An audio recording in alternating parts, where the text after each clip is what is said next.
Hi friends, welcome back to my channel. ಎಲ್ಲರೂ ಹೇಗಿದ್ದೀರಾ? ಎಲ್ಲರೂ ಚೆನ್ನಾಗಿದ್ದೀರಾ ಅಂತ ಭಾವಿಸ್ತಾ ಇವತ್ತಿನ ವಿಡಿಯೋನ ಸ್ಟಾರ್ಟ್ ಮಾಡ್ತಾ ಇದ್ದೀನಿ. ಇವತ್ತಿನ ವಿಡಿಯೋ ಕಳೆದ ವರ್ಷ ವರಮಹಾಲಕ್ಷ್ಮಿ ಹಬ್ಬನ ನಾವು ಯಾವ ರೀತಿ ಆಚರಣೆ ಮಾಡಿದ್ವಿ ಅನ್ನೋದನ್ನು ಅಪ್ಲೋಡ್ ಮಾಡ್ತಿದ್ದೀನಿ. ಕಾರಣಾಂತರಗಳಿಂದ ಅಪ್ಲೋಡ್ ಮಾಡೋಕ್ಕೆ ಆಗಿರಲಿಲ್ಲ.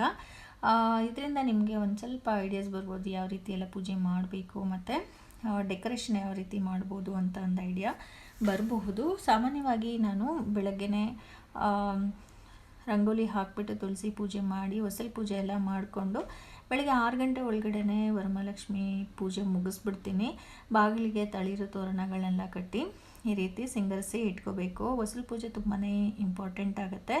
ಅದಾದಮೇಲೆ ಮತ್ತೆ ನಾವು ಪೂಜೆ ಮನೆಯಲ್ಲಿ ಎಲ್ಲ ದೇವರುಗಳಿಗೆ ಹೂವು ಹಾಕಿ ಕುಂಕುಮ ಎಲ್ಲ ಇಟ್ಟು ರೆಡಿ ಮಾಡಿ ಇಟ್ಕೋಬೇಕು. ಆಮೇಲೆ ಒಟ್ಟಿಗೆ ನಾವು ಪೂಜೆ ಮಾಡ್ಕೋಬೇಕಾಗುತ್ತೆ. ಮತ್ತು ಅದೇ ರೀತಿ ದೇವಿಗೆ ಇಷ್ಟ ಆಗುವಂಥ ನೈವೇದ್ಯಗಳನ್ನ ರೆಡಿ ಮಾಡಿ ಇಟ್ಕೋಬೇಕು. ಒಬ್ಬಟ್ಟು, ಹೆಸರುಬೇಳೆ ಮತ್ತು ಚಿತ್ರಾನ್ನ, ಮೊಸರನ್ನ ಇದನ್ನೆಲ್ಲ ರೆಡಿ ಮಾಡಿ ಇಟ್ಕೋಬೇಕು. ಮತ್ತು 5 ರೀತಿಯ ಹಣ್ಣುಗಳನ್ನ ನಾವು ಇಟ್ಕೋಬೇಕಾಗುತ್ತೆ. 5 ಅಥವಾ 9 ರೀತಿಯ ಹಣ್ಣುಗಳನ್ನ ನಾವು ದೇವಿಗೆ ಇಟ್ಟರೆ ತುಂಬಾ ಒಳ್ಳೆಯದು. ನೋಡಿ, ದೇವ್ರ ಮನೇಲೂ ಅಷ್ಟೇ ಎಲ್ಲನೂ ರೆಡಿಯಾಗಿ ಇಟ್ಟಿದ್ದೀವಿ. ಲಕ್ಷ್ಮೀ ಪೂಜೆಗೆ ರೆಡಿ ಮಾಡ್ಕೊಳೋವಾಗಲೇ ಇದನ್ನು ರೆಡಿ ಮಾಡ್ಕೋಬೇಕು. ನೋಡಿ, ಲಕ್ಷ್ಮೀ ಪೂಜೆ ಎಲ್ಲ ಮಾಡಾಯಿತು ಬೆಳಗ್ಗೆನೇ. ಅದನ್ನು ವೀಡಿಯೋ ಮಾಡೋಕ್ಕಾಗಿಲ್ಲ. ಖಂಡಿತ ನೀವು ರಿಕ್ವೆಸ್ಟ್ ಮಾಡಿದ್ರೆ ಈ ವರ್ಷ ಮಾಡೋದಕ್ಕೆ ಟ್ರೈ ಮಾಡ್ತೀನಿ.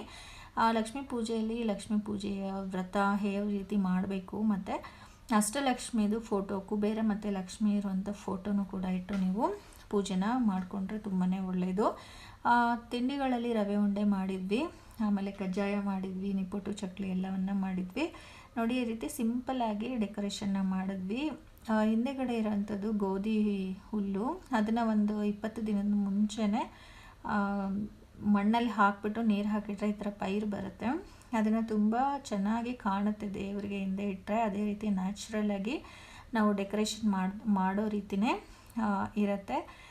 ನೋಡಿ, ತಿಂಡಿಗಳನ್ನೆಲ್ಲ ಈ ಥರ ನೀಟಾಗಿ ಒಂದು ಸ್ಟೆಪ್ ಬೈ ಸ್ಟೆಪ್ ಮಾಡಿಬಿಟ್ಟು ಅದನ್ನು ಜೋಡಿಸಿ ಇಟ್ಟಿದ್ದೀವಿ. ದೇವರಿಗೆ ಸೀರೆ, ಎಲೆ, ಅಡಿಕೆ, ಬಳೆ, ಆಮೇಲೆ ಆರತಿ ತೆಗಿಯೋದಕ್ಕೆ ಎಲ್ಲನೂ ಪ್ರತಿಯೊಂದನ್ನು ಈ ರೀತಿ ಜೋಡಿಸಿ ಇಟ್ಕೊಂಡು ಬೆಳಗ್ಗೆ 6 ಗಂಟೆಗೆ ಮೊದಲೇ ಪೂಜೆನ ಮಾಡಿ ಮುಗಿಸ್ದೆ. ಮತ್ತು ಸಂಜೆ ನಾವು ಮುತ್ತೈದರಿಗೆ ಅರಿಶಿನ ಕುಂಕುಮ ಎಲ್ಲ ಕೊಡ್ತೀವಿ. ಮತ್ತು ಸಂಜೆ ಇನ್ನೊಂದ್ಸರಿ ಪೂಜೆ ಮಾಡಿ ಮುತ್ತೈದರಿಗೆ ಎಲ್ಲರನ್ನೂ ಕರೆದ್ಬಿಟ್ಟು ಅರಿಶಿನ ಕುಂಕುಮ ಕೊಡೋವಂಥ ಪದ್ಧತಿ. ಇದೇ ರೀತಿ ನೀವು ಸಹ ಮಾಡಿ, ತುಂಬಾ ಒಳ್ಳೆಯದಾಗತ್ತೆ, ತುಂಬಾ ಚೆನ್ನಾಗಿರುತ್ತೆ. ತುಂಬ ಸುಲಭವಾಗಿ ಸಹ ನಾವು ಮಾಡ್ಕೋಬಹುದು. ನಿಮಗೆ ಪೂಜೆ ಬಗ್ಗೆ ಅಥವಾ ಬೇರೆ ಏನಾದರೂ ಇನ್ಫಾರ್ಮೇಷನ್ ಬೇಕಾದರೆ ದಯವಿಟ್ಟು ನನಗೆ ಕಮೆಂಟ್ ಬಾಕ್ಸಲ್ಲಿ ಹಾಕಿ, ಖಂಡಿತ ನಾನು ರಿಪ್ಲೈ ಮಾಡ್ತೀನಿ. ಈ ವಿಡಿಯೋನ ನೀವು ಸಹ ನೋಡಿ ಇಷ್ಟಪಟ್ಟಿದ್ದೀರಾ ಅಂತ ನಾನು ಭಾವಿಸ್ತೀನಿ. ಇಷ್ಟ ಆಗಿದರೆ ಲೈಕ್ ಮಾಡಿ, ಶೇರ್ ಮಾಡಿ. ಅದೇ ರೀತಿ ನನ್ನ ಚಾನಲ್ನ ಸಬ್ಸ್ಕ್ರೈಬ್ ಕೂಡ ಮಾಡ್ಕೊಳ್ಳಿ. ಈ ವಿಡಿಯೋ ಮತ್ತು ನನ್ನ ಚಾನಲ್ನ ನಿಮ್ಮ ಫ್ಯಾಮಿಲಿ ಮತ್ತು ಫ್ರೆಂಡ್ಸ್ಗೂ ಸಹ ಶೇರ್ ಮಾಡ್ಕೊಳ್ಳಿ ಅಂತ ನಾನು ಕೇಳ್ಕೊತಾ ಇದ್ದೀನಿ. ವರಮಹಾಲಕ್ಷ್ಮಿ ನಿಮ್ಮೆಲ್ಲರಿಗೂ ಒಳ್ಳೇದು ಮಾಡಲಿ. ಈ ವರ್ಷ ಖಂಡಿತ ನೀವು ಸಹ ವರಮಹಾಲಕ್ಷ್ಮಿ ವ್ರತನ ಆಚರಣೆ ಮಾಡಿ ಅಂತ ನಾನು ಕೇಳ್ಕೊತಾ ಇದ್ದೀನಿ. ವಿಡಿಯೋ ನೋಡಿದ್ದಕ್ಕೆ ಥ್ಯಾಂಕ್ ಯು.